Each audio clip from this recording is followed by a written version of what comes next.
அனைவருக்கும் வணக்கம்.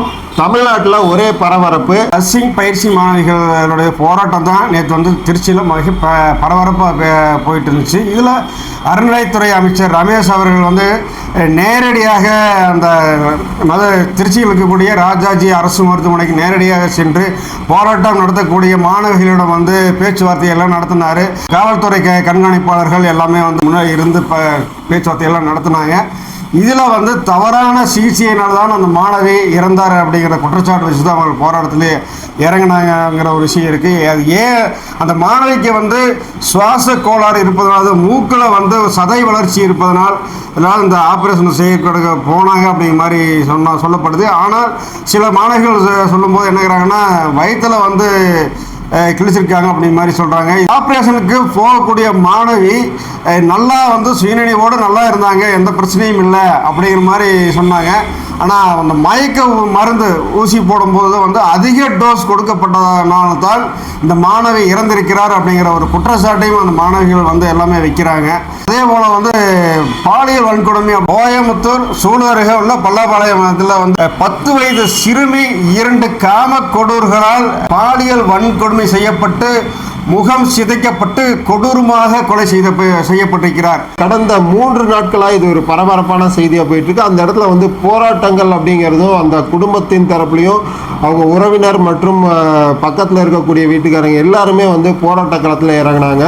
கூடவே பக்கத்து வீட்லேயே இருந்து சாக்லேட் வாங்கி தரேன்னு சொல்லி கூட்டிகிட்டு போய் கடைக்கு கூட்டிகிட்டு போகிற மாதிரி போய் அந்த குழந்தைய பாலியல் வன்புணர்ச்சி செஞ்சு கொன்று தூக்கி போட்டிருக்கானுங்க. இந்த மாதிரி கொடூரமான நாய்களை சட்ட ரீதியாக கடுமையான தண்டனை அப்படிங்கிறது வந்து கண்டிப்பாக கொடுக்கணும். அடுத்து இந்த தண்டனையை பார்த்து இன்னொரு நபர் இந்த மாதிரி ஒரு யோசனைக்கே வரக்கூடாத அளவுக்கு வந்து கடுமையான தண்டனைங்கிறது சட்டங்களில் இருந்தால் இன்னும் நல்லா இருக்கும் அப்படிங்கிறது தான் வந்து மக்களோட கருத்தாக இருக்குது.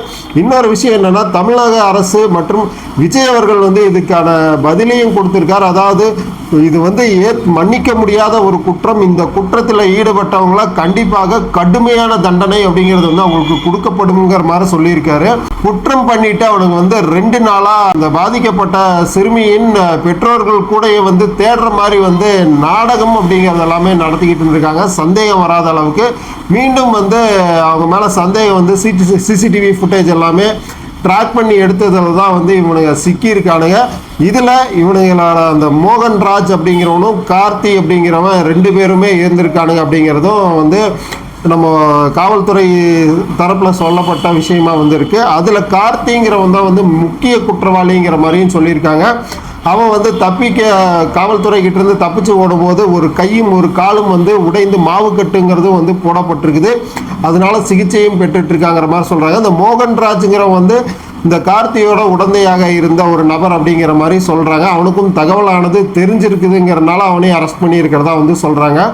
இந்த கார்த்திங்கிறவன் நாகப்பட்டினத்தை சேர்ந்தவன், 33 வயசுங்கிற மாதிரிலாம் சொல்கிறாங்க. அந்த ஒரு 10 வயசு சிறுமியை பாலியல் வன்புணர்ச்சி செய்கிற அளவுக்கு இவனுங்க கொடுமையான மிருகங்களாக இருக்கானுங்க. மிருகத்துங்களுக்கு எல்லாமே கூட உங்களுக்கு மனித நேயத்துடன் செயல்படக்கூடிய விஷயங்கள் போல அதுங்களும் வந்து செயல்படுது. இந்த நாய்களை எதில் கொண்டு போய் சேர்த்துறதுன்னு கூட தெரியல. அந்த மாதிரி ஒரு ஈனத்தனமான செயலை செஞ்சுருக்காங்க. இவங்களெல்லாம் என்கவுண்டரில் போடணுங்கிற அளவுக்கு வந்து மக்கள் கொந்தளிச்சு போயிருக்காங்க. அரபு நாட்டுகளில் இருக்கிற மாதிரி இங்கேயும் சட்டங்கள் வந்து மாற்றப்பட்டு இந்த மாதிரி நபர்களுக்கு வந்து கொடுமையான ஒரு தண்டனை அப்படிங்கிறது கொடுத்து அவனுங்களை வந்து ஒரு முடிவுக்கு கொண்டு வந்தாங்க அப்படின்னா நல்லா இருக்குங்கிறதா மக்களுடைய கருத்தாகவும் இருக்குது. ஏன்னா சிறு பிள்ளைகள் பெண்கள் அப்படின்னு பார்க்கும்போது அவங்க இந்த மாதிரி நாய்கள் மத்தியில் சிக்கிட்டு அவங்களுடைய உயிரை விடுவது அப்படிங்கிறது வந்து ரொம்ப கொடூரம். ஏன்னா அந்த அளவுக்கு சம்பவத்தை நடத்தியிருக்காங்க. அந்த சிறு பிள்ளையினுடைய உறவினர்கள் சொல்லக்கூடிய விஷயம் என்னவா இருக்குது அப்படின்னு பார்த்தீங்கன்னா, கிட்டத்தட்ட அந்த குழந்தையினுடைய கழுத்து உடைக்கப்பட்டிருக்குது, முகம் வந்து கல்லால் கொட்டி சதைக்கப்பட்டிருக்குதுங்கிற மாதிரிலாம் சொல்கிறாங்க. இதெல்லாம் கேட்கும் போதே மனசு வந்து அப்படியே ஒரு மாதிரி ரொம்ப பதட்டம் அடையுது அப்படின்னே சொல்லலாம். ஒரு சின்ன அடிப்பட்டால் கூட தாங்க முடியாத அளவுக்கு இருக்கும்போது ஒரு குழந்தைய கல்லால் கொட்டி கொண்டிருக்கானுங்க அப்படின்னா இவனுங்களை எல்லாம் வந்து என்ன பண்ணால் தகும் அப்படிங்கிறதே தெரில. அந்த மாதிரி ஒரு கொடூர செயலில் ஈடுபட்டிருக்கானுங்க. கண்டிப்பாக இவனுங்களை வந்து சட்டம் கடுமையான முறையில் வந்து தண்டிக்கணும் அப்படிங்கிறதான் வந்து நம்மளும் முன்வைக்கக்கூடிய கருத்தாக இருக்குது. இதுக்கெல்லாம் முக்கிய காரணம் என்ன அப்படின்னு பார்த்தீங்கன்னா, இந்த போதை கலாச்சாரங்கிறது தான் முன்னாடி நிற்கிறது. போதை வந்து தலைக்கேறின பின்னாடி அவனால் என்ன செய்கிறான் ஏது செய்கிறாங்கிற தெரியாத அளவுக்கு அவனுடைய போதை இருக்கிறனால ஒரு குறிப்பிட்ட லெவலில் என்ன இருந்தால் ரைட், அதுக்கு மேற்படி போகும்போது அவனால் சுயநிலை விழுந்து என்ன செய்கிறோம், யார் சிறுமி கிளவி அப்படின்னு எதையுமே பார்க்கறக்கூடிய மனநிலை இல்லாமல் தான் இந்த மாதிரியான இதில் போகிறாங்க. இது வரைக்கும் பார்த்தீங்கன்னா நிறைய 717 மதுக்கடைகளை வந்து விஜய் அவர்கள் மூடிக்கிறாரு. அதுபோல் கஞ்சா விற்கக்கூடிய பல நபர்களையும் வந்து நிறைய அரெஸ்ட் பண்ணிக்கிறாங்க. இப்போ எல்லா மாவட்டங்களையும் வந்து ரவுடிகளை வந்து நீதிபதி சிறை காவலில் வந்து அடைச்சிருக்கிறாங்க.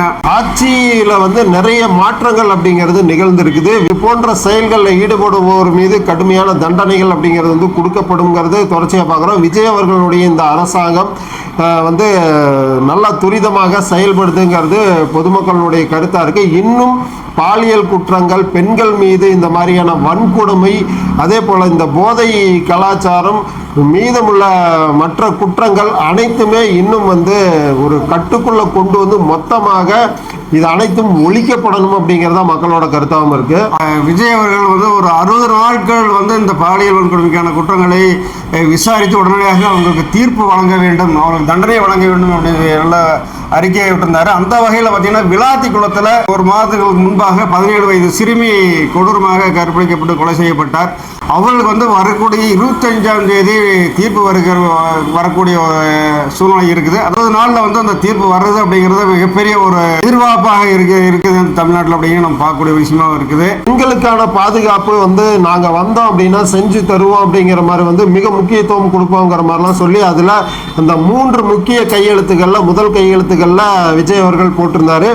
அதே போல் வந்து நடவடிக்கைகளும் மேற்கொள்வோம்ங்கிற மாதிரி சொல்லியிருந்தாங்க. உண்மையாலுமே சிங்கப்பெண் திட்டம்ங்கிற மாதிரிலாம் சில விஷயத்துங்களை வந்து பெண்கள் பாதுகாப்பு உறுதி பண்ணும் விதமாக வந்து வாகனங்கள் அனைத்துமே வந்து விஜய் அவர்கள் இது பண்ணார். அதே போல் அந்த அதிகாரிகளையும் நியமனம் அப்படிங்கிறத வந்து பண்ணியிருக்காங்க. இது எல்லா இடங்கள்லையும் இன்னும் பரவி பட்டி தொட்டி கிராமங்கள் முதற்கொண்டு எல்லா இடத்துலையுமே இந்த பாதுகாப்பு உறுதி செய்யப்பட்டுருச்சு அப்படின்னா மக்கள் அனைவரும், அதுவும் குறிப்பாக பெண்கள் மற்றும் குழந்தைகள் பாதுகாப்பாக இருப்பாங்க அப்படிங்கிறது வந்து எதிர்பார்ப்பாக இருக்குது. அதே போல் நேற்று நடந்த திருச்சியில் நடந்த அந்த சம்பவத்தில் அமைச்சர் ரமேஷ் அவர்கள் வந்து பேசும்போது பாரபட்சமின்றி யார் தவறு செய்திருந்தாலும் அவர் மீது கடுமையான நடவடிக்கை எடுக்க வேண்டும் அப்படிங்கிற ஒரு இதையும் சொல்லிக்கிறார். அதே போல் அவர் வந்து பணி நீக்கம் செய்ய வேண்டும் அப்படிங்கிறது வந்து மாணவர்களுடைய கோரிக்கையாக இருந்தது. அதை சம்மந்தப்பட்டவர்கள் யாராக, அரசு மருத்துவராக இருந்தாலும் சரி, தலைமை மருத்துவர் டீனாக இருந்தாலும் சரி, யாராக இருந்தாலும் அவர்கள் மீது பாரபட்சமின்றி நடவடிக்கை எடுக்கப்படும் அப்படிங்கிற வாக்குறுதியை அந்த மாணவர்களிடம் கொடுத்திருக்கிறார். அதே போல் ஈவினிங் வந்து பார்த்தீங்கன்னா மீண்டும் போராட்டம் தொடங்கியது. மாணவர்களுடைய போராட்டம் எங்களுக்கு உடனடியாக தீர்வு கிடைக்க வேண்டும்ங்கிற வகையில் போராட்டமெல்லாம் நடத்தினாங்க. திருச்சியுடைய கலெக்டர் வந்து நேரடியாக வந்து பேச்சுவார்த்தையெல்லாம் நடத்தினார். அவரும் அந்த உத்தரவாதத்தை கொடுத்துக்கிறார்.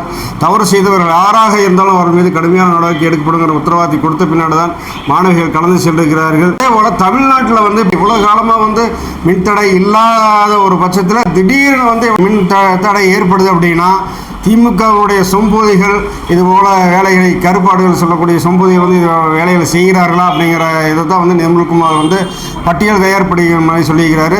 கண்டிப்பாக யாராக இருந்தாலும் பாரபட்சமின்றி அவர்கள் மீது நடவடிக்கை எடுக்கப்படுங்கிற இதை வந்து அவர் தெளிவாக சொல்லியிருக்கிறாரு.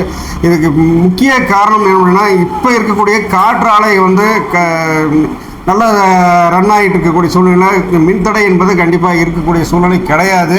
ஏன்னா சோலாரில் மூலியமாக, சூரிய சக்தி மூலியமாக கிடைக்கக்கூடிய சோலார் மூலமாக மின் வந்து அதிகமாக கிடைக்குது. மின் தட்டுப்பாடு அப்படிங்கிறது கண்டிப்பாக வாய்ப்பே கிடையாது. ஆனால் ஒரு சில கருப்பாடுகள் செய்யக்கூடிய விளைவு தான் இந்த மின் தட்டுப்பாடுக்கு காரணமாக இருக்கும் என்பதை அதிகாரிகள் தான், அமைச்சர் முதல் கொண்டு எல்லாமே வந்து களப்பணி ஆட்டிகிட்டு இருக்காங்க. அவங்களுடைய முழு விசாரணையில் தான் தெரிய வரும் அப்படிங்கிறத சொல்ல வரோம். அதே போல் இந்த ரேஷன் கடையில் நிறைய ஊழல் நடக்குதுங்கிற மாதிரி வந்து இப்போ சமூக வலைதளங்களில் சில இதெல்லாமே கருத்தெல்லாம் வந்துக்கிட்டு இருக்கு. அதுக்கான எவிடன்ஸும் வந்து வீடியோவாக ஆதாரமாக போட்டுட்ருக்காங்க. அதை வந்து சில நிருபர்களும் ஒரு சில இடத்துல வந்து கலாய்வு பண்ணி பிடிச்சாங்க. அந்த விதத்தில் மூட்டையாக அரிசிகள் வந்து கடத்தப்படுவதை தடுத்து நிறுத்தும் பணியிலையும் வந்து ஈடுபட்டு இருக்காங்க. இஏஓக்கள் நிறைய இடத்துல லஞ்சம் வாங்கினதும் சிக்கி இருக்குது. இது போல் நிறைய விஷயங்கள் வந்து தொடர்ச்சியாக சஸ்பெண்ட் அப்படிங்கிற விஷயம் வந்து வச்சுக்கிட்டு இருக்குதுங்கிறதையும் பார்க்குறோம். இதை வந்து வரவேற்பு. உண்மையாலுமே ஒரு அதிகாரிகள் தப்பு செய்கிறாங்க அப்படின்னா அவங்களுக்கு வந்து சஸ்பெண்ட் ஆர்டர் கொடுத்து அவங்கள மொத்தமாக நிறுத்தணும் இன்னும் அப்படிங்கிறது எல்லாருமே வரவேற்கக்கூடிய விஷயமா தான் இருக்குது. இந்த ஆட்சி பரவாயில்லங்கிற அளவுக்கு வந்து மக்கள் மத்தியில் இப்போ என்ன கிட்டத்தட்ட ஒரு 15 நாட்கள் 20 நாட்களுக்குள்ள தான் இருக்கும் ஆட்சி அமைத்து, இருந்தாலும் ஒரு அளவுக்கு வேகமாக செயல்படுகிறார்கள் அப்படிங்கிறதையும் வந்து பார்க்குறோம். ஏன்னா ஒரு முதல்வர் வந்து காலையில் ஒரு ஆஃபீஸ் டியூட்டிக்கு வர மாதிரி 9:30 மணிக்கு தலைமைச் செயலகத்துக்கு வந்து கிட்டத்தட்ட ஈவினிங் வரைக்கும் உட்கார்ந்துட்டு அங்கே நடக்கக்கூடிய விஷயங்கள் அனைத்தையும் அதிகாரிகிட்ட எல்லாம் தெரிஞ்சு என்ன மாதிரியான செயல்பாடுகள் இருக்குது, எப்படியெல்லாம் சில விஷயத்துங்களை கையாளலாங்கிற மாதிரிலாம் அவங்க பார்த்துக்கிட்டு இருக்க விஷயங்கிறது வந்து மிக பாராட்டு பெற்று வரக்கூடிய விஷயமா இருக்கு. அதே போல் வந்து அதிகாரிகள் தாமதமாக வரக்கூடிய அந்த அலுவலக நேரத்தை தாண்டி வரக்கூடிய நபர்களுக்கு வந்து ஏன் எதனால் வந்து நீங்கள் தாமதமாக வருகிறீர்கள் அப்படிங்கிற காரணத்தையும் எடுத்து அதற்கான தீர்வுகள் மற்றும் அதுக்கான நடவடிக்கைகளும் எடுக்கப்படுங்கிற மாதிரி வந்து சொல்லியிருக்காங்க. அப்போ இத்தனை நாளாக வந்து இதெல்லாமே நடந்துக்கிட்டு தான் இருந்திருக்கு அப்படிங்கிற விஷயம் வந்து நிதர்சனமான ஒரு விஷயமா வந்து நம்ம பார்க்குறோம். இதுக்கு முன்னாடி எவ்வளோ தூரம் அலட்சிய போக்குடன் அதிகாரிகள் செயல்பட்டுருப்பாங்கங்கிற விஷயத்தையும் பார்க்குறோம். இனிமே அது போல் நடக்காதுன்னு விஜய் அவர்கள் சொன்னது இல்லை செயல்படுத்திக்கிட்டு இருக்காரு அப்படிங்கிறதையும் நம்ம இந்த இடத்துல பார்த்துக்கிட்டு இருக்கோம். அடுத்து இன்னொரு சுவாரஸ்யமான வீடியோவில் வந்து நம்ம உங்களை சந்திக்கிறோம். அது வரைக்கும் நம்ம சேனலை ஸ்டே டியூன்ட் பாருங்க. நன்றி, வணக்கம்.